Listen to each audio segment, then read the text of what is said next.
Hello everyone and welcome to webinar Why Go Digital in qPCR, organized by National Institute of Biology Slovenia and Biosystemica Slovenia. Today we will focus on basics and principles of digital PCR, comparisons between digital PCR and qPCR, current and future applications in digital PCR, and discuss which platform is the best for you. Best practices will be presented by Dr. Tanja Dreo, an expert in qPCR and digital PCR from National Institute of Biology. I am Jana Erjavec. I did my PhD in biotechnology and I am a product manager at Biosystemica, which specializes in development of software solutions for researchers and laboratories. Biosystemica has also organized several international workshops and webinars in molecular biology and qPCR. I will be your moderator today. I would like to mention also supporters of this webinar, Biosystemica LLC and Splice Coffee Break News for Life Scientists. We would like this webinar to be very interactive, so we encourage you to send us your questions at any point and our speaker will answer them during the Q&A session following the presentation. To ask a question, all you have to do is type a query into the box on the bottom left-hand side of the screen. We will try to address as many questions as possible during the Q&A session, but if you happen to run out of time, I will forward the questions to the panelist and she will respond to you via email. Now, let me introduce our speaker. Dr. Tanja Dreo is a recognized bacteriologist who is working at the National Institute of Biology Slovenia. Her work is focused on the prospects of qPCR and digital PCR for quantification of plant pathogens and rare mutant detection. In the past 15 years, she has published many qPCR and digital PCR-based papers in recognized scientific journals. So thank you, Tanja, for sharing your knowledge with us. Thank you, Jana, and welcome to everybody attending today's webinar. As a short outline, so this webinar is prepared from the user's perspective. We will cover basics and principles of digital PCR, and along the way we will highlight some of the major differences between digital PCR and real-time PCR. We will give some examples of different digital PCR platforms, and through this we hope to help you in deciding which of the platforms that are out there is the best for your application. Very briefly in the end, we will mention some specific applications for which we find digital PCR particularly useful. So without further ado, digital PCR, very briefly, is basically nothing but a technical variation of real-time PCR. The way we look at it and the way we perform it has characteristics shared between classical PCR and real-time PCR. Mostly we are interested in endpoint detection, so we don't really care about CQ values when a sample becomes positive, but we are mostly interested whether the sample is positive or negative at the end of the amplification. We use the same reagents. Most of the reagents are exactly the same as in real-time PCR, and amplification is performed in the same way. And we are also, of course, interested in the quantification aspects, which is one of the major advantages of digital PCR versus real-time PCR.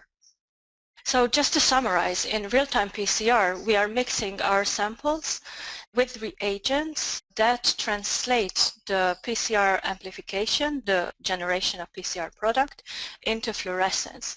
This is either done by incorporating hydrolysis probes or intercalating dye. So each time a product, our target, is amplified, we get an increase in fluorescence. For negative samples, of course, this means that during the cycling, fluorescence doesn't increase because there is no amplification and no fluorescence generation. For positive samples, however, you are all familiar with an increase in fluorescence that is logarithmic, and we describe such a sample not just by the occurrence of this curve, but also by the CQ value, which is quantification cycle, a cycle in which a sample becomes positive, that is, its fluorescence increases above the threshold, that is mostly background noise. So, of course, we all know that we can quantify in qPCR using, for example, a standard reference curve. Maybe some of you are more familiar with gene expression analysis, where quantification is mostly relative. So we are comparing CQ value of one sample to the CQ value of a different sample, so relatively to each other. But for example, for pathogen detection or real quantification, we want to do absolute quantification. And we approximate this in real-time PCR by using a standard reference curve.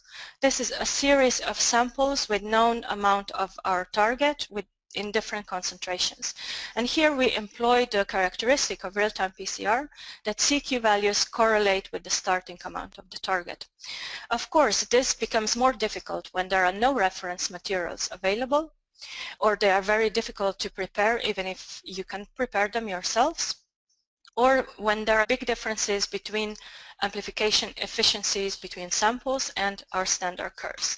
In this case, we need to apply corrections to accurately quantify our target, and this of course means a bit longer and more complicated analysis of results. The major difference of digital PCR in comparison to qPCRs is that each of the reaction, that is a mixture of our sample DNA and all the reagents, we discreticize, we partition it into many small reactions. Typically, we partition each, let's say, 20 microliter reaction into more than 20,000 discrete reactions with volumes typically below 1 nanoliter. During this partitioning, our DNA from the sample, target DNA, is distributed among partitions. We take these partitions sometimes all together, sometimes distributed in a microfluidic chamber, and we perform amplification of our target in these partitions. So if there is a target in a partition, it will get amplified, the probe will degrade and generate fluorescence, or there will be generation of product that will be bound by the intercalating dye, again leading to generation of fluorescence. At the end of the amplification, we look at all these different partitions and we decide whether for each of these partitions, whether it's positive, there was a generation of fluorescence, or it's negative, there was no increase in the fluorescence observed. And because we are looking at such differentiation, negative and positive, so 0 versus 1, we are talking about digital PCR because we are looking at the binary signal. So of course, intuitively, we know that there is a correlation between the number of targets we have in our original DNA and the number of positive partitions at the end of the reaction. So of course, if we have no target in our sample, all reactions, all partitions of this sample will be negative. Conversely, when the concentration of our target is extremely high, the digital PCR gets saturated and all or most of the reactions are positive. In between these two extremes, we have different levels of concentration, and each level of concentration corresponds to a certain number of positive partitions. The way our samples, our target DNA, gets distributed into partitions is following Poisson distribution. So it's not necessary that we have one DNA or RNA copy per partition. Frequently we don't have this, but Poisson distribution tells us that at a certain number of positive partitions out of all partitions, we have this number of partitions that contain single copy, this number of partitions that contain 2 copies, and so on. So by applying this statistical correction, this Poisson distribution, this is the only information that we need from digital PCR, the number of partitions that are positive out of all partitions, and using Poisson distribution we get an output that is already a number, a concentration of our target copies of DNA or RNA per reaction. And because we of course know how much our DNA we put into the reaction, we can then calculate what is the concentration of our target in the original sample. So coming to the digital PCR workflow, it's very similar to real-time PCR. However, we are employing specialized instrumentations at different stages. Preparation of reaction is exactly the same as for real-time PCR. We mix usually pre-prepared master mixes with our reagents, our specific reagents, primers and probes, and our sample. And it's quite important how we mix this sample because of course we want as random distribution of our target into partitions as possible. So the major difference in the workflow is this partitioning. And in digital PCR there are two groups of instrumentation and two ways how we can partition our sample. And one is partitioning into droplets, and the other is partitioning into chambers. That is why you sometimes also hear names like droplet digital PCR or chamber digital PCR. In any case, it doesn't matter how we partition a sample, the whole sample is then amplified, so PCR is going on, and at the end of the reaction these partitions are read and Poisson statistics, Poisson correction is applied usually always within a software already installed in the machine. So we really get a number concentration of our target out. So this is done through absolute quantification. So we got a number, a concentration of our target without any need to use reference material. And because we are looking at the endpoint result rather than some intermediate quantity of fluorescence generated, we are minimizing influences of variable amplification efficiencies. Because of course when we start real-time PCR or PCR amplification in general, not all targets are amplified to the same extent. However, here all we are looking at is whether partition is positive, and it doesn't matter whether it's positive by very small amount or by very high amount. Because we don't need standard curves, we use much less reagents, lesser number of samples. As I mentioned previously, there is no need for further analysis of data correcting for differences between sample and reference material, also meaning that we spend much less time for analysis and preventing some errors during such analysis. We can get very accurate readings in digital PCR from low to high copy levels, and we can detect very small differences between samples or between, let's say, two genes that are getting expressed. So now we will look at one example, one instrument. This is droplet digital PCR QX100 or 200 by Bioret. It was the first instrument that came out employing this technical modification, digital PCR. It is droplet digital PCR, in which we prepare droplets by using specialized cartridges in which we can prepare up to 8 samples at a time.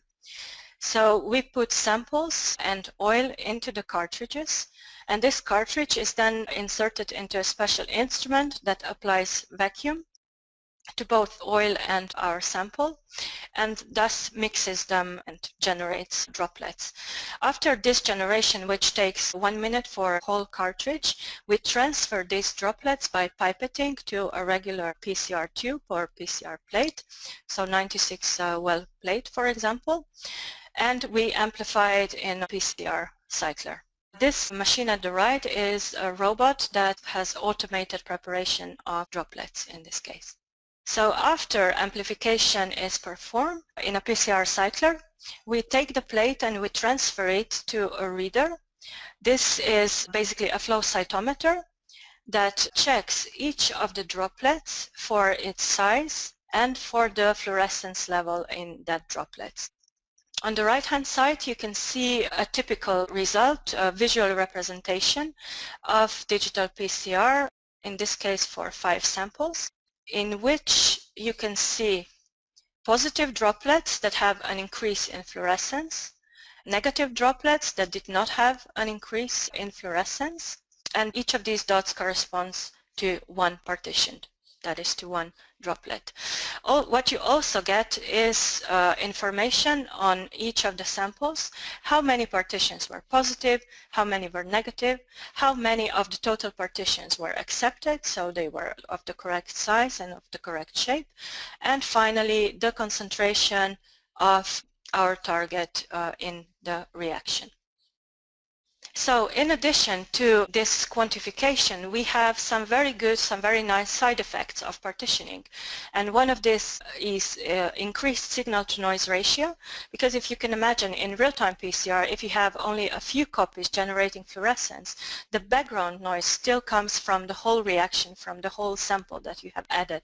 So from, let's say, 10 to 20 microliter reaction. Here, this amplification, this signal that is generated, is looked at in single partition, which is less than 1 nanoliter. So through this we already get better signal-to-noise ratio. We sometimes, but not always, get increased sensitivity. This, of course, still depends on detecting only what is there. If you add a sample that is highly diluted, you may not take any DNA from your sample, and then no method will amplify it, so qPCR or real-time PCR. In the first assays that we looked at for bacterial detection, one of the assays that is very well optimized and performs very well showed equal sensitivity to qPCR that we can see here, where we look at low amount of target in plant material, and this sensitivity was the same despite us using less replicates in digital PCR than in qPCR. So less reagents, lower cost, and the same sensitivity. In a different assay, it was quite interesting to see that when amplifying plant material, we could see that there is some cross-reaction in this real-time PCR with plant material. So we got some increase in fluorescence that was not at the same level as the true positive values seen here in serial dilutions of target DNA. And this is an assay with which we had quite some problems, and when we were checking our controls at the LOD level, so containing very low concentrations of our target, we could see that in qPCR most of these controls were negative, and this was mostly because all this fluorescence generated from plant material was taken, of course, as background and was subtracted from this small amount of positive amplification of product being generated. In digital PCR, however, all these controls were clearly positive. So not only it was more sensitive in case, it was also much simpler for interpretation, which is a considerable factor in choosing an assay. It has been shown that digital PCR has an increased tolerance to PCR inhibitors compared to real-time PCR. This has been shown for many clinical samples, but we have also seen the same effect with detection of rotavirus and pepper mild mottle virus in environmental sample. For example, in wastewater effluent, where digital PCR seen in black provided accurate quantification with increasing addition of wastewater effluent, while qPCR quickly lost its accuracy in quantification. In the case of pepper mild mottle virus, here we see level of inhibition. So if the inhibition is lower, the values are closer to 0. And here again we can see that digital PCR, shown in green, shows considerably better performance in the presence of green plant extract and in the presence of soil extracts. Here I should mention that both of these targets are RNA targets and were quantified in one-step RT digital PCR. So another example of a digital PCR instrument is QuantStudio 3D digital PCR system by Thermo Fisher Scientific. This is a chamber digital PCR that has chips allowing similar performance as Bio-Rad. That means they have 20,000 partitions per sample. We can use 3 channels. However, one of the channels is used as control channel to identify empty wells, so basically we can use 2 channels for our target. It also employs endpoint DNA quantification, and you can only use proprietary master mix, the same as with a Bio-Rad instrument. The images here show the chip that of course is different for each instrument. It is loaded, that means the sample and the oil needs to be pushed into the chambers. And after this we perform amplification and reading as for digital PCR by Bio-Rad described before. One of the instruments that is also worth mentioning is Biomark by Fluidigm. It is again chamber digital PCR. It employs microfluidics chambers of different formats, so you can analyze different number of samples. You can combine different number of samples and different number of master mixes that are mixed on the array. It is currently the only instrument that allows both endpoint detection, so positive reactions are shown here in red, and real-time PCR reading. So we also get for each of the partitions a CQ value. So that means we get additional information which can be useful particularly for gene expression experiments and other applications. Another advantage of this instrument is that we can use a master mix of choice. So it's commonly used when we want to compare performance of different master mixes for our sample, for example. So here is a summary of different characteristics of the platforms that were presented and some other that are currently on the market. The most important to consider are, of course, the number of partitions. These characteristics limits what will be the sensitivity of your assay. So if we are able to detect one positive out of 20,000 reactions, we can calculate what is the maximum sensitivity that we can achieve using this platform. Of course, another important consideration is the total reaction volume, because it also limits how much DNA we can put in the partitions, in the reactions, and has as high an influence on sensitivity as the number of partitions. Regarding the number of samples per run, this is also different between different platforms. However, none of the platforms currently comes close to some of the real-time PCR platforms available. So there is still some room for improvement there. There is a bit more hands-on time with digital PCR than with real-time PCR because we have to prepare, partition the reactions. There are also differences between platforms, how many channels you have, that has consequences for how many qPCR assays you can multiplex, and of course which master mix you can use. And many of the instruments take proprietary master mix, for example, to stabilize droplets that are being formed, etc. As I said, most employ endpoint detection, with Biomark also allowing real-time PCR detection. The instruments have different costs. These are estimated average costs. However, also, in addition to considering the instrument cost, it is also worth thinking about the running costs. Typically, droplet PCRs have a bit lower costs than chamber-based PCRs, where we have to buy chips or arrays for samples in addition to reagents. Okay, so today we have focused mostly on absolute quantification because this is the thing that differentiates digital PCR from qPCR. And this absolute quantification, of course, can be used for different things. For detection and quantification of low-level pathogens, early microbe detection for sepsis, library quantification for next-generation sequencing, determination of DNA extraction efficiency, and many more. The applications that you commonly encounter when you go and search through literature are rare event detection, because digital PCR is particularly good at detecting small number of targets in high background. And this is very useful in the case of rare mutations detection in cancer, for example. Another applications are copy number variations and gene expression, both in complex samples and with modifications of the protocols also in single cells. So going to some specific applications that we find useful in digital PCR, the first one would be evaluation of in-house controls and reference materials. And this is connected to what I said at the beginning, that for many of the pathogens and for many of the DNA or RNA target that we are interested in, there simply are not certified reference materials, or there are absolutely no reference materials. So we have to prepare our own controls in the laboratory laboratory, and in some cases that is not very difficult. For example, in bacteria that can be easily grown on artificial media, we can correlate our target numbers, target DNA numbers with colony forming units, for example.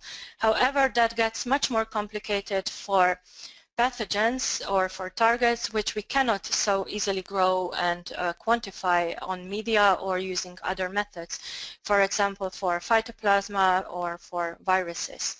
Digital PCR allows us to evaluate such controls, so to analyze them either directly or to evaluate controls that we are using in standard curves. That means that even when we are using real-time PCR, we can perform absolute quantification for our samples. Using such controls also allows us to have improved comparability of results among different laboratories, and we have found digital PCR very useful as a reference method in proficiency testing to study homogeneity and stability of our samples. So another example that I would like to show you is multiplexing. This is a bit special multiplexing that is used in GMO analysis. In this case, we want to detect all the transgenic maize in a complex sample of food or feed.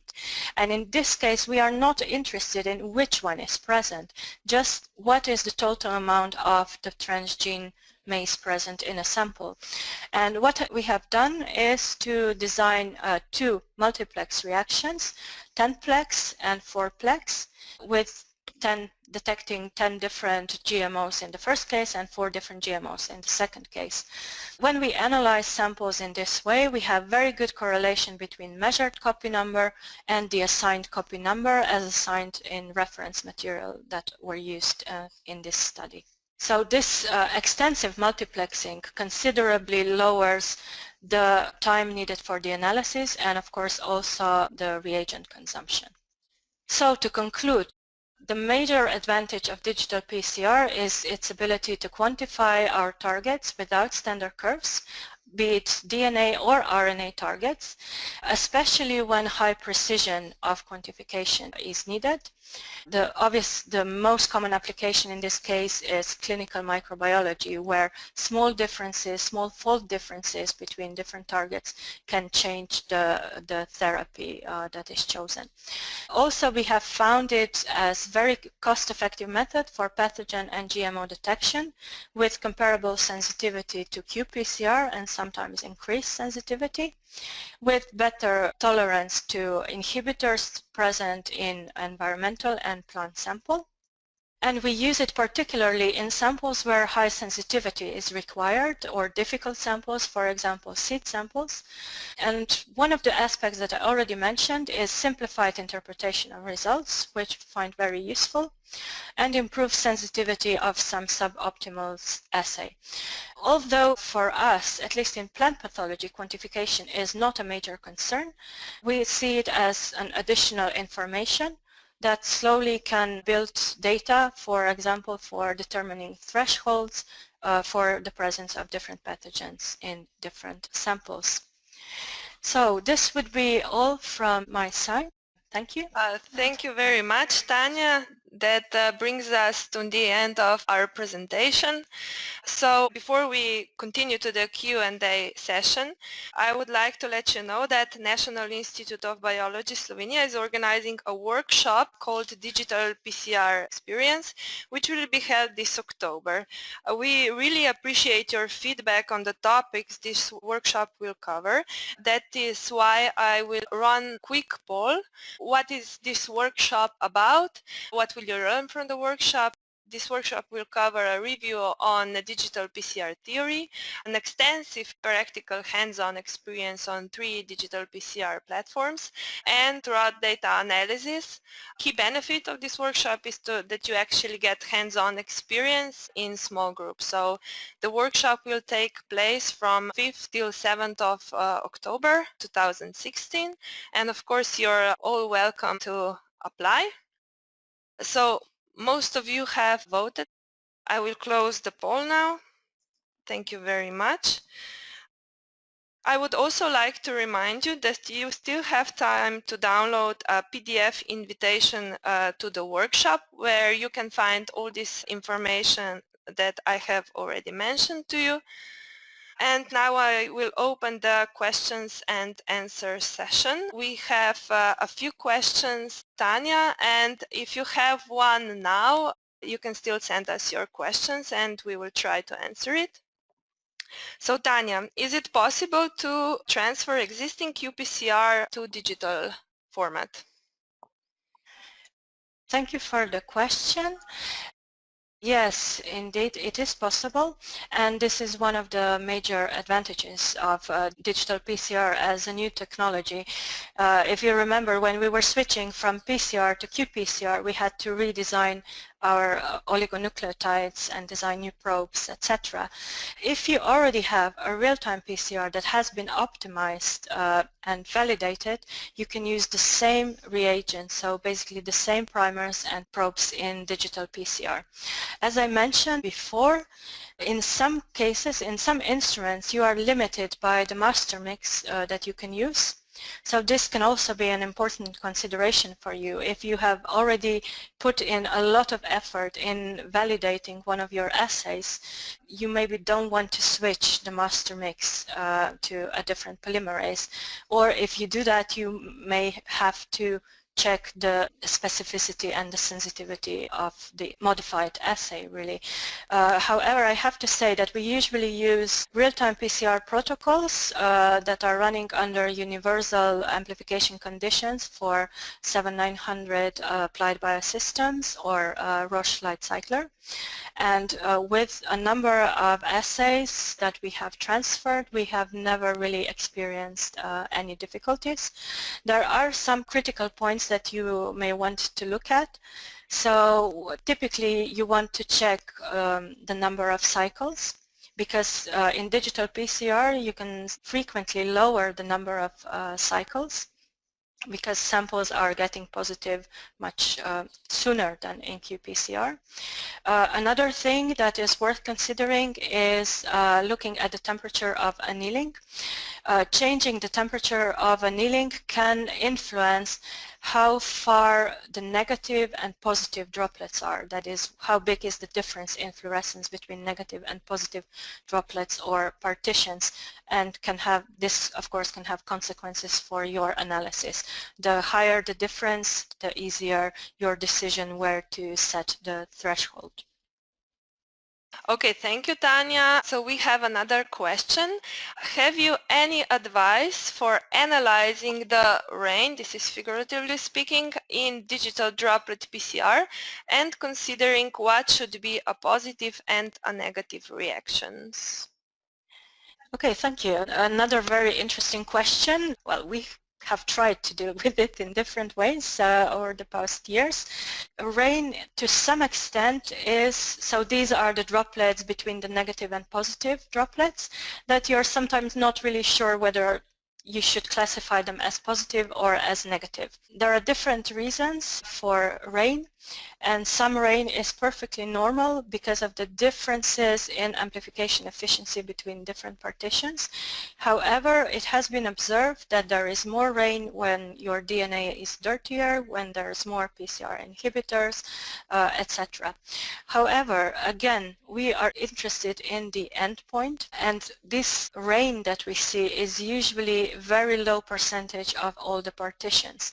So with respect to quantification, it doesn't really matter which droplets or which partitions we take of these from the rain we take as positive and or as negative. There will be very little influence on the final determined concentration.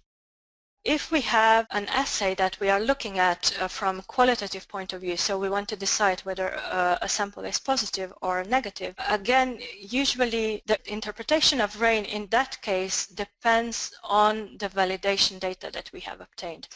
I have shown one example of the assay where we have seen cross reactions with plant material. So we knew that we have to omit the partitions that have fluorescence level at the same level as observed in negative plant tissue. However, still even at very low concentrations, we had positive samples, positive partitions that were considerably above that level. So even in that case, it was no difficulty to setting the thresholds.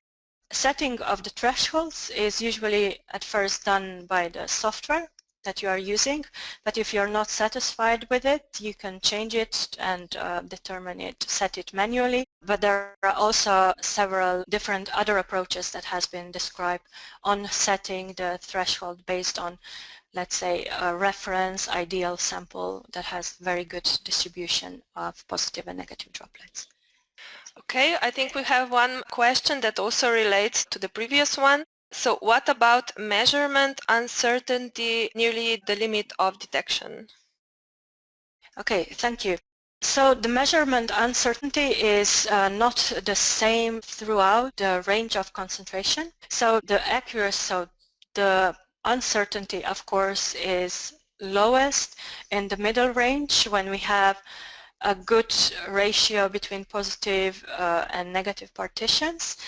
At high concentrations and at very low concentrations, the uncertainty gets higher and our accuracy of quantification gets lower. This is the same as observed in qPCR. Regarding the limit of detection, so one thing is the limit to which we can quantify, and this in digital PCR is usually at least to the same level as in qPCR, but often further down towards the lower concentrations. But for the limit of detection, as I said, in most cases that we have worked with, the limit of detection is very similar to qPCR for absolute detection. But in publications, there are different reports. So depending on the assay, you can get lower or better sensitivity than in qPCR. I would like to say that I want to improve the sensitivity is to analyze more replicates of digital PCR, more reactions, and this considerably improves the total volume of the sample that we analyze and our level of sensitivity, our LOD. Basically, it's not really that we can just sum up different wells together, different partitions together. There are some statistic corrections that we need to apply at that stage, but we can basically take the whole cartridge, so for example in Bio-Rad all the 8 samples, and consider them as one sample, something that is not possible in qPCR, or it doesn't give you improved sensitivity.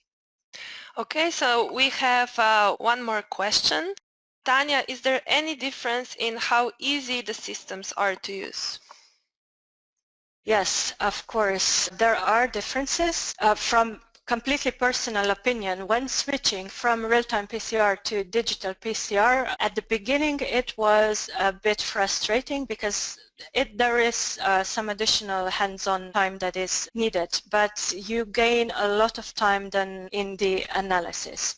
So from the perspective of sample preparation, I would say, for me at least, droplet PCR formats are a bit easier. However, this is probably just because I have more experience with them than with chamber-based PCRs. In all cases, you have a specialized instrument in which you load your samples, and then the instrument does the major part of the work. So I would say that switch from real-time PCR to digital PCR, the only obstacle is this initial, a bit of frustration because you have to spend more time pipetting, but it's worth it. When you come to analysis, and if for any reason you need or are interested in quantification, the analysis is much simpler. Okay, thank you, Tanya. Since we are running short on time, I will close the Q&A. If we didn't answer your question today, Tanya will send the answers to your email. Before we conclude, I would like to let you know that Biosystemica has released SciNote, an open source scientific notebook. We would really like to see whether you are familiar with the concept, so I will run a quick poll whether you are already using an electronic laboratory notebook for your work. While the poll is running, I would like to invite you to subscribe and test SciNote at www.scinote.net. It's completely free. SciNote is also designed to be very intuitive. so you don't need much time to implement it into your daily laboratory routine. If you have any questions regarding sign-out, feel free to contact me anytime. I'm closing the poll now. Thank you again for your feedback. And that brings us to the end of today's webinar. I would like to thank our speaker for sharing her knowledge with us, and National Institute of Biology for expertise and content contribution. We would also like to thank our supporters, Biosystemica and Splice Coffee Break News for Life Scientists, for sharing the news. On behalf of Tanya and myself, I would also like to thank you that you have attended this webinar despite the busy schedule. Goodbye.